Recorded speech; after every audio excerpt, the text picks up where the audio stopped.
माननीय के शर्मा जी को धन्यवाद और आप सभी को भी धन्यवाद कि एक शॉर्ट नोटिस में आप आज इस बहुत ही महत्वपूर्ण प्रेस कॉन्फ्रेंस में आए हैं। आज हमने राहुल गांधी जी के प्रेस कॉन्फ्रेंस को देखा और ये कोई पहली बार नहीं है कि राहुल गांधी किसी संवैधानिक संस्थान के ऊपर हमला करते हुए नजर आए और महाराष्ट्र या कर्नाटक के चुनाव को कटघरे में खड़े करते हुए नजर आए। आज के राहुल गांधी के प्रेस कॉन्फ्रेंस के दो हिस्से हैं। एक तकनीकी हिस्सा है, टेक्निकल व्यू पॉइंट है, कितने वोटर, कितने लोगों ने वोट दिया, किस प्रकार वोटिंग हुई, वोट का तरीका किस प्रकार का है, उसको लेकर राहुल गांधी जी के मन में कुछ संदेह है। और दूसरा जो हिस्सा राहुल गांधी जी के आज के प्रेस वार्ता का है वो राजनैतिक है, क्योंकि भारतीय जनता पार्टी को उन्होंने घेरने की कोशिश की है। भारतीय जनता पार्टी के खिलाफ भी उन्होंने अनर्गल कहा है। मैं मानता हूं कि जो तकनीकी विषय हैं वो कंसर्न डिपार्टमेंट अर्थात चुनाव आयोग, मैंने अभी कुछ देर पहले मीडिया में भी देखा है, चुनाव आयोग ने भी कुछ जवाब दिया है। उस विषय में भी मैं अपने प्रेस कॉन्फ्रेंस में लाऊंगा क्योंकि वो अभी पब्लिक डोमेन में है। मगर तकनीकी विषयों को अलग रखते हुए एक वृहद विषय को लेते हुए, राजनीतिक विषय को लेते हुए मैं इस प्रेस कॉन्फ्रेंस को संबोधित करता हूं। पहली बात है कि राहुल गांधी और कांग्रेस पार्टी ने आज तक उन राज्यों में कोई भी प्रेस कॉन्फ्रेंस नहीं किया जिन राज्यों में उनको जीत मिली है।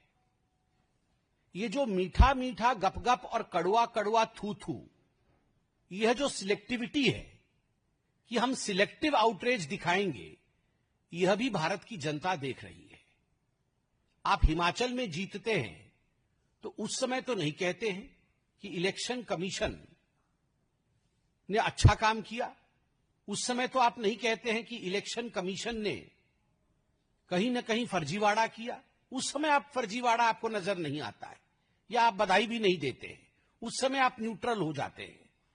आप तेलंगाना में जीतते हैं, आपका मुख्यमंत्री बनता है तेलंगाना में, भारतीय जनता पार्टी हार जाती है, उस समय का कोई भी प्रेस कॉन्फ्रेंस आप दिखा दीजिए कि राहुल गांधी ने कहा हो कि तेलंगाना में इलेक्शन कमीशन ने फर्जीवाड़ा किया है। उस समय किसी के ऊपर कोई प्रश्नवाचक चिन्ह नहीं उठाते हैं। जब आपको 99 सीट मिलती है लोकसभा के चुनाव में तो आप पूरे देश में सेलिब्रेट करते हैं और कहते हैं देखो हमारी जीत हो गई। कैसे?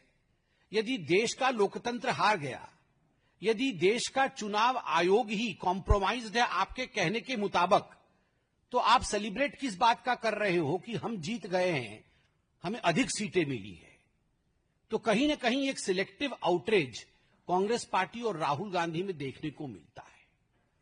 दूसरी बात है, राहुल गांधी का फ्रस्ट्रेशन की यह चरम सीमा है और मैं बहुत सोच समझ कर बोल रहा हूं।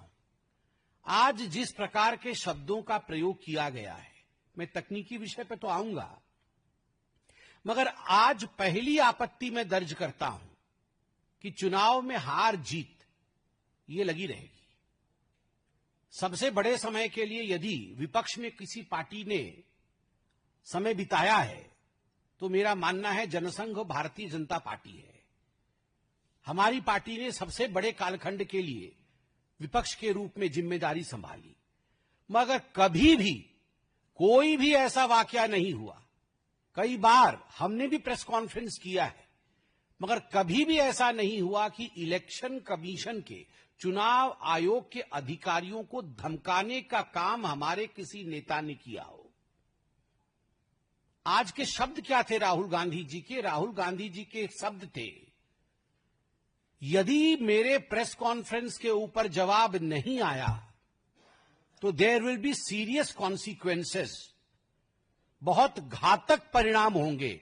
सीरियस कॉन्सिक्वेंसेस को अगर हम ट्रांसलेट करते हैं तो हिंदी में अनुवाद बनता है घातक परिणाम होंगे।